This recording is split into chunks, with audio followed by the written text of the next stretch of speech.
Thank you very much. But I'm going to start, as we always do, and always have, in my home groups. My name is Marty Mann, and I'm an alcoholic. And I know I'm east of the Mississippi because there wasn't a roar back from the room, "Hi, Marty." A year ago, as some of you know, I fell and fractured my hip. And in the course of that long convalescence, because you don't get up and dance right away afterwards, I spent 4 months in Tucson, Arizona. I was very unhappy about the whole thing. It had happened on the third day of a 6-week promotion tour for my new book, which was just out, just off the press. I didn't know what it was going to do to it, whether it was going to lay an egg or be a bomb or what. Furthermore, I am not used to being inactive. Anybody that's ever known me for any length of time could attest to that. And I didn't find my enforced inactivity very easy. It seemed a little unfair to me. I didn't see why I should have been struck down with this infirmity at that particular point in my life, or any other point for that matter.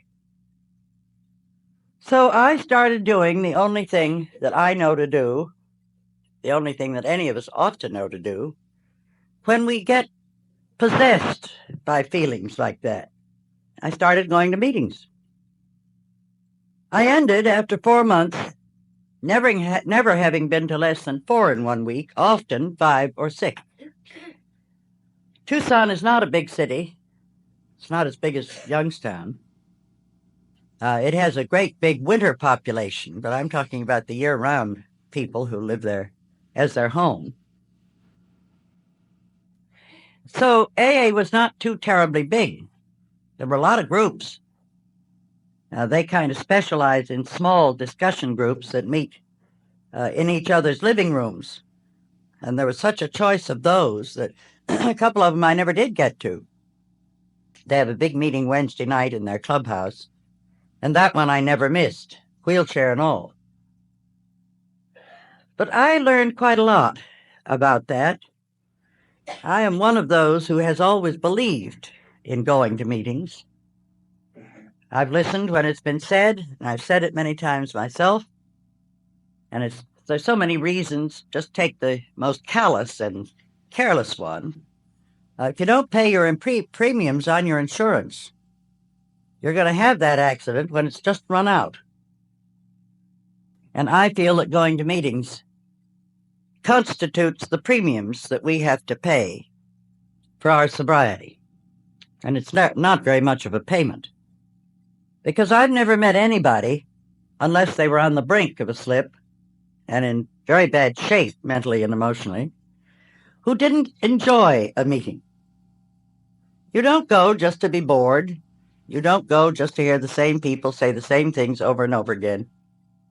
You go because someone, sometime during the course of that meeting, just might let drop a little pearl of wisdom that you hadn't thought of before. And I can say that, having been to many thousands of meetings over the many years I've been in AA, that has never failed to happen to me. I always get something that I didn't have before. On the other hand, going to meetings has the exact opposite effect. And by this I mean, for some of us at any rate, and I think really for quite a lot, but for some, it's the only way in which they can show their gratitude to AA. Because AA isn't a person, it isn't a place, it isn't a building. We can't put a plaque on it saying thank you. It doesn't want our money. We're all limited, no matter how much we have and how much we can give. There isn't any other way in which we can show our gratitude to AA except by going to meetings. I want to tell you how I learned that. It was a very important lesson for me. It was a lesson I learned from the same man who taught me a great deal more. He was my sponsor in AA. He had to be my sponsor because there wasn't any other woman. Just wasn't one. His name was Bill. We knew him for many years as Bill W., and now that he's gone, and this was a really hard blow to me. We know it was Bill Wilson, which most of us knew all the time anyway. But when I attended my first meeting, I was a patient in a sanitarium in Greenwich, Connecticut. The only meeting in the East, there was another one in Akron, was held every Tuesday night at the home of Bill and Lois Wilson in Brooklyn, old brownstone. Well, I guess maybe I better go back a little bit, if you don't mind my rambling this way. When my doctor had learned about this, he had been very open-minded. But when he passed the book to me, told me to read it, I wasn't nearly so open-minded. I liked a lot of the things I read in there. They made sense to me, but it had too many capital letters in it, that book, and they were all G. Now, I'd outgrown God at 17. I didn't see any reason in wallowing in that opiate of the people anymore. And I simply told my doctor it was very nice for this group of people, but they were under self-hypnosis. And I didn't feel inclined to get in and wallow with them in their self-hypnosis. He didn't argue with me. He'd listen to me for a while, and then when my time was up, he'd say, well, go back and read the book. This went on for weeks. I could be very stubborn. And I read only barely enough in that book to have ammunition with which to tackle him at my next session. When the inevitable, I look back on it now, I know it was inevitable, and I don't think it was accidental, but when it happened, it was because of a crisis that had come up in my own life about which I could do absolutely nothing. I couldn't get under it, over it, around it, and I couldn't beat it with my head. There was nothing I could do. It involved a man who ran the sanitarium where I was a patient. And I was so angry that I learned the truth of a saying that I had always thought was just a literary phrase, seeing red. I was in my room on the bed, and the whole room was in a red haze. I learned afterwards, questioning some doctors, that what happens if you get that angry, which very few of us ever do, little blood vessels in your eyeball break, and you really do see kind of red mist. I wanted to kill this guy. Now, this sanitarium was midway between Greenwich and Stamford, tiny little place called Coscob. Coscob wasn't much of a town, but it did have a couple of liquor stores. I guess one was the drugstore. You can still buy liquor in drugstores in Connecticut. So I lay there on the bed saying, well, I know what I'll do. I'll walk down to Coscob. I had complete freedom of movement. I'd been there, incidentally, for almost a year at this point. I have complete freedom of movement, and I'll go down there and I'll get 2 bottles. And I'll drink them both, and I'll bust up this place. I'll show them. Remember that this was the same mind that had been too intelligent for the opiate of the people, who had given up God when she grew up. And here was this great, arrogant intelligence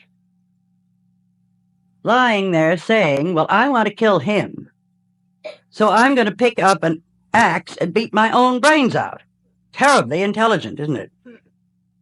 It's the way we do it every time. That's why we say an alcoholic plus a drunk, no, an alcoholic plus a resentment equals a drunk. We all too often, even after we've been sober quite a while, take our resentments out, not on the person who caused the resentment, but on perfectly innocent bystanders who had nothing to do with the thing. And that's what I was proposing to do that day. Well, as I sat up on the bed, preparing to go and do my bottle buying, this damn book, which I couldn't seem to get away from, was lying on the bed. It wasn't a proper book, incidentally. It was a multilith of a manuscript with red cardboard covers put together with those wire links. And it was open on the bed, and I was looking at it, but out of the corner of my eye, I saw something. without looking. In the middle of that book, there were some block letters, jet black and high and very clear. And they said, "We cannot live with anger." Why those particular words at that particular time were what was necessary in my case, I don't know. I only know that apparently those words knocked down that long-time wall of resistance I had completely, to the point where when I lifted my head, I must have been on my knees beside the bed for a considerable time because the bedspread had a big wet spot in it from my tears. And when I lifted my head, there was something else. I was free, utterly and completely and forever and wholly free. Of what? I didn't think of that. I was just free, which is a wonderful sensation. I knew it was God. I had no doubt whatsoever. All I remember doing was saying, "Thank you, God."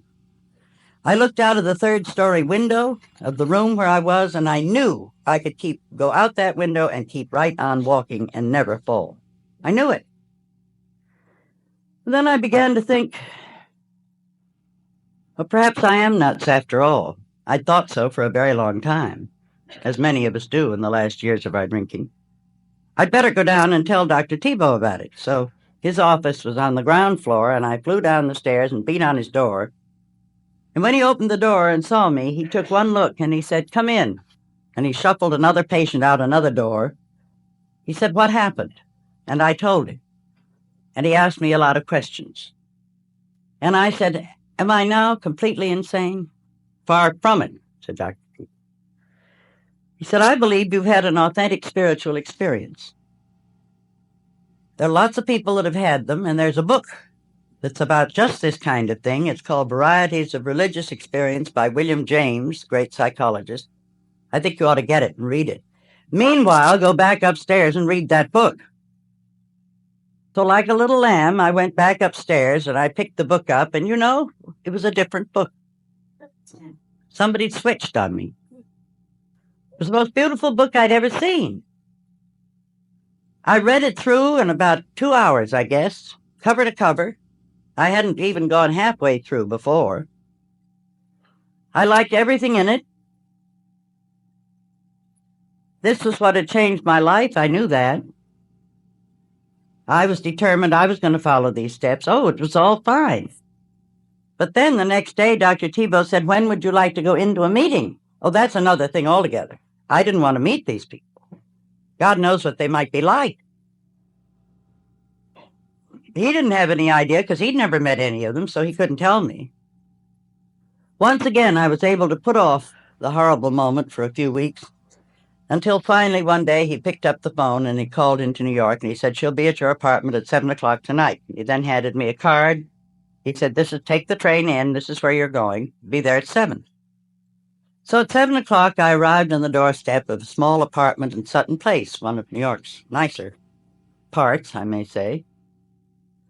I found a man and his wife, and a delightful young man, best-looking man I think I'd ever seen, who was my escort. That I thought, these people know what they're doing. This is sensible. And the four of us apparently were going over to Brooklyn to a meeting. And we got on the subway to go to Brooklyn, and several people that I was introduced to said afterwards they'd never seen such a wild-eyed dame. I was scared, believe me, I was scared out of my wits. And when we got to this house in Brooklyn, it looked to me as if there were hundreds of people there. I guess there may have been 25, possibly 30, but I doubt it. I went upstairs to leave my coat, and I didn't come down. And I thought, well, maybe I can get away with it just staying up here. I'd done that often enough in my drinking days. Except in my drinking days, I was usually under the coats. Nobody wanted to see me, and nobody could have budged me if they tried. Anyway, after a while, a very nice woman came up. She put her arms around me and she said, "We want you down there. We need you. And everybody's looking forward to meeting you, so come on down." And she took my hand, her name was Lois, and led me down into that room. Then I had my second or third great shock. Someone, a minute or two after I'd gotten there, said, "When'd you take your last drink?" And without thinking, I told him the truth. Now, I'd been covering that up from everybody, because all the time I'd been in there, I'd been sneaking drinks. And here I was telling the truth to somebody I'd never seen before, and perfectly comfortable about it. What I was introduced to that night was the fellowship of AA, that extraordinary bond that exists between us, even if we've never met before, even if we're in another country. I remember one night in 1951 or 2 when I was in South Africa, and I'd gone to a town, not knowing anyone. I'd met some AAs in Johannesburg. That's the only place they had any. And I walked into this hotel, and I was being sponsored by the government, and I was giving formal lectures and all that kind of thing. And I looked up, and here was a man and his wife that I had met in Johannesburg. He was an AA. Well, they came over to greet me with outstretched arms. During the course of the evening, another man who was a judge, a local judge, came up to talk to me about AA. He was not one himself, but he was trying to get one started in that particular town. And do you know, the 4 of us sat up till 3 o'clock in the morning? And it was just like any AA gathering that you've ever sat in on. And yet here it was, the AA that I had met in the hotel lobby was an Afrikaner. English was his second language. He didn't speak it too well. The judge wasn't even an alcoholic, but he'd read enough to know all about AA. And we were having no difficulty whatever in communicating what was really in our deepest hearts. And this is the nature, I believe, of that bond that we all have with each other. This extraordinary ability to communicate with each other at a level that goes below words. I don't quite know what it is. I only know that if you go into a meeting, and you're saying hello to people, and you feel drawn to somebody, you suddenly realize they're not looking quite themselves, and you pull them off to one side, and you sit down and begin talking, and sure enough, they're in a terrible spot. They needed someone to talk to. That's why they were at the meeting. But they didn't know how to put their hands out and say, "Come over and talk to me, I'm in trouble." They didn't have to. Someone else at the meeting got the message. I think we spend a great deal of our times getting the message from each other. And one of the things I believe about meetings is that that's where you go to get the message, and that's where you go to give the message, both. And now I'm leading up to the thing I started to tell about learning the other side of going to express your gratitude, or going because you think you ought to, or going to pay your insurance premiums. I came into AA on my first meeting was April 13th, 1939. And I was still in the sanitarium that summer. Dr. Tebow didn't want to let me out. I think I was his guinea pig. I turned out to be a good guinea pig, and he became AA's first loud and strong supporter. He helped AA in its early years immensely, immeasurably, and he was a trustee of our AA board at the time of his death 5 or 6 years ago. But at any rate, he wanted to see what was happening to me. See, I'd been his patient for a long time, and he had gotten to the point of utter discouragement with me. He'd done everything he knew how to do, and it wasn't working. I was still getting drunk. He didn't know what else to do. When AA hove on the scene, he grabbed it. Maybe this would do it, where he had failed. I'm describing to you a man of more than usual humility, more than usual benevolence, more than usual breadth of mind. He was all those things. But, as I told you, I had all I needed from the book. I finally had gone into the meeting. The meeting was only once a week on Tuesday. It's quite a ways from Greenwich to New York. No air conditioning on trains in those days, and only the train to go by. No air conditioning in any of the places we met. As a matter of fact, we had a lot of trouble with finding places to meet. the first year I was in AA, because Bill and Lois's house in Brooklyn, the mortgage was foreclosed about a month after I came in. And that's where they'd been meeting all that time, so they couldn't meet there anymore. And then one of our members, whose father had been an Englishman, had come to this country with a ready-made tailoring business, only for the most expensive hand-cut suits, had this beautiful shop on Fifth Avenue up on the second floor. He said, well, I don't know why we can't meet in the shop. Big, comfortable leather chairs and soft, thick carpets and plenty of ashtrays. So we started meeting in the shop. Well, that went nicely for a few weeks until he was called on the carpet by the Homes Protection Agency. The first floor of that building was occupied by, I think it was Gunther Furs. And they didn't think having a bunch of people march in and out of there on Tuesday nights was a very good idea. So would we please cease and desist our meeting? Well, then Bert had another bright idea. He said, well, we have a different place where we make the suits. So over on West 45th Street, doesn't have much furniture in it, but it may suit our purpose.